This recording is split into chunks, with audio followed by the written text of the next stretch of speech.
Next topic ইউট্রপিকেশন। 6 নম্বর ইউট্রপিকেশন। কি বলছে এখানটাতে?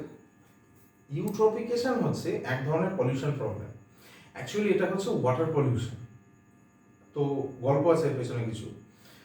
ধরো চাষের জমিতে ইউজ হয় কি, নাইট্রোজিনাস ফার্টিলাইজার, তাই তো, সার ইউজ হয়, রাসায়নিক সার।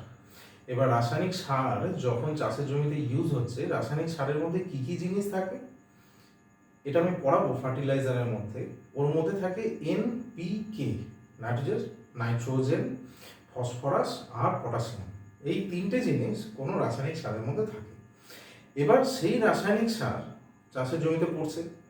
এবার চাষের জমিতে ইউজ করার পর সেটা যখন জলের মাধ্যমে ধুয়ে কোনো ওয়াটার বডি ঘেঁষে যাচ্ছে, ওয়াটার বডি ঘেঁষে গিয়ে ওয়াটারের সঙ্গে মিশছে, তারপরে সেটা যদি কোনো পন্ডে পড়ে বা কোনো জলের মধ্যে যখন পড়লো, তাহলে জলের মধ্যে সেই সার মিশছে। তার মানে কি, নাইট্রোজেন, ফসফরাস আর পটাশিয়াম মিশছে। তো নাইট্রোজেন, ফসফরাস, পটাশিয়াম তো সিঙ্গেল অবস্থায় থাকবে না, এটা কোনো যৌগ আকারে থাকবে। তো কি যৌগ আকারে থাকবে? এটা থাকবে কোনো নাইট্রেট, সালফেট, এই জাতীয় কোনো যৌগ রূপে থাকছে। আচ্ছা বেশ, তার ফলে কি হচ্ছে, ওই এনপিকে উদ্ভিদের বৃদ্ধির জন্য গুরুত্বপূর্ণ। তো এবার যখন সেটা চাষের জমিতে পড়ছে, এই চাষের জমি বলছি, কোনো ওয়াটার বডির মধ্যে পড়ছে, তাহলে সেই ওয়াটার বডির মধ্যে যে সমস্ত প্লান্টস আছে, যে সমস্ত প্লান্টস মানে যেটাকে বলে জলজ উদ্ভিদ বা অ্যাকোয়াটিক প্ল্যান্টস, তারা গ্রো করছে। এবার গ্রো করতে করতে ওরা এমন একটা জায়গায় চলে যায় যে তুমি আর নিচে জল দেখতে পাবে না, টোটাল সেই ওয়াটার বডিটা ছেয়ে যায় কোনো জলজ উদ্ভিদে। মেইনলি এটা বেশি দেখা যায় কচুরিপানা, কেন জলের মধ্যে বা কোনো ওয়াটার বডির মধ্যে কচুরিপানার পরিমাণ বেশি থাকে। আচ্ছা, এবার পুরোটা যখন ভরে যাচ্ছে, তখন তাদের নিজেদের মধ্যে একটা অক্সিজেনের ক্রাইসিস দেখা যায়। কেন জলে নিমজ্জিত অবস্থা থেকে যে জিনিসগুলো নেয় সেটার ক্রাইসিস দেখা যায়, কার্বন ডাইঅক্সাইডের ক্রাইসিস দেখা যায়, ঠিক আছে, অক্সিজেন না, কার্বন ডাইঅক্সাইডের ক্রাইসিস দেখা যায়। আমি এটা ভুল বললাম তখন, যাই হোক। এবারে ক্রাইসিস হওয়ার জন্যে তখন সেই ওয়াটার বডির মধ্যে যে সমস্ত উদ্ভিদগুলো থাকে সেগুলো আস্তে আস্তে মারা যেতে থাকে। এবার যখন মারা যাচ্ছে তখন হচ্ছে কি, পুরো অঞ্চলের উদ্ভিদ মারা যাচ্ছে।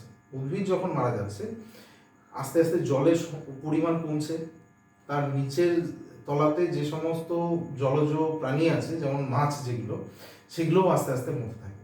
তো একটা সার্টেন টাইম পর তাহলে প্রথমে কি হচ্ছে, প্রথমে উদ্ভিদের সংখ্যা বাড়ছে, জলজ উদ্ভিদের সংখ্যা বাড়লো, সংখ্যা বাড়তে বাড়তে এতটা জায়গায় চলে গেল যে ওরা স্পেস ক্রাইসিস, ফুড ক্রাইসিসের জন্য ওরা মারা যেতে থাকলো।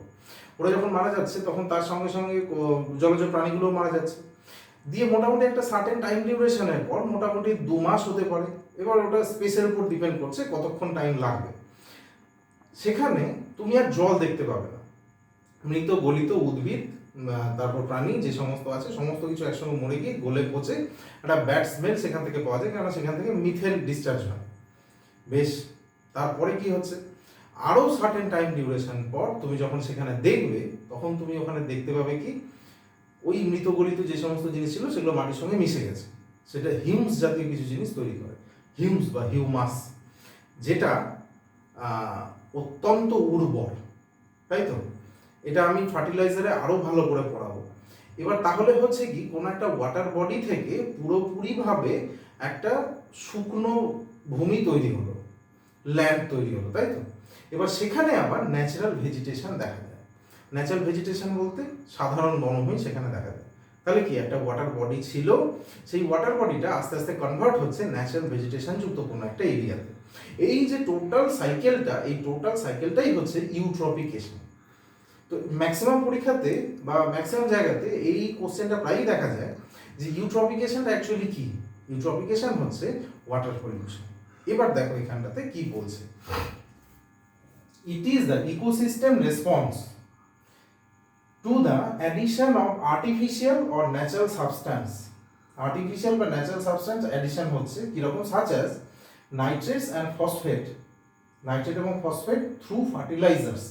ওই আমি একটু আগেই বললাম, নাইট্রেটস ফসফেট ফার্টিলাইজারের থেকে পাওয়া যায়, সেটা অ্যাড হচ্ছে, অর সিওয়েজ বা সিওয়েজ থেকে পাওয়া যায়। সিওয়েজটা কি, ড্রেনের তলায় যে কালো রঙের কাদাটা থাকে সেটাকে সিওয়েজ বলে, ঠিক আছে, সেটা অত্যন্ত উর্বর, সেটাও যদি তুমি মেশাও সেখান থেকেও প্লান্ট নিউট্রিশন পায়, মানে সেটা সার হিসেবে কাজে লাগানো যেতে পারে, সেখান থেকেও নাইট্রেট বা ফসফেট পাওয়া যেতে পারে।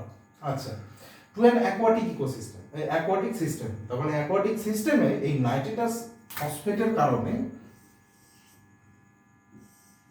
এই ম্যাটারটা ঘটে থাকে মেইনলি।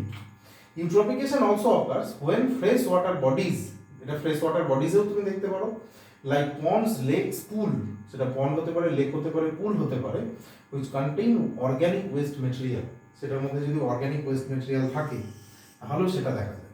তাহলে কি এর মধ্যে আমি যে টোটাল গল্পটা বললাম, এটা আমি টোটালটা লেখা নেই, ইম্পর্টেন্ট কথাটা শুধু লেখা আছে যে কিসের কারণে হয়, নাইট্রেট আর ফসফেটের কারণে। আচ্ছা, because of that fresh water ponds and lakes gets polluted, polluted হচ্ছে, তারপরে বিভিন্ন ঘটনাগুলো দেখা যাচ্ছে যেটা তুমি এখন শুনলে। It is a type of water pollution, এটা হচ্ছে a type of water pollution. Eutrophication was recognised as a pollution problem in European and North American lakes and reservoir. Europe এবং নর্থ আমেরিকার লেক এবং রিজার্ভারে এটা প্রথম পলিউশন প্রবলেম হিসেবে ধরা হয় 20th সেঞ্চুরিতে, মিড 20th সেঞ্চুরির মধ্যভাগে দেখা যায়। মানে প্রথমে কেউই এটা বুঝতে পারেনি যে এটা পলিউশন প্রবলেম, কেন বুঝতেই পারছো, জল থেকে আস্তে আস্তে কনভার্ট হয়ে গিয়ে একটা ল্যান্ড তৈরি হচ্ছে, আর ল্যান্ডে গ্রিনারি দেখা যাচ্ছে, তাহলে এটা বোঝার কোনো অবকাশই নেই যে সেখানে পলিউশন দেখা যাচ্ছে কি না। তো না, সেটা পলিউশন দেখা যাচ্ছে, সেটা 20 শতকের মাঝামাঝি এটা ডিটারমাইন করা হয়। কোথায় ডিটারমাইন করা হয়, এটা পরীক্ষাতে বহুবার দিয়েছে।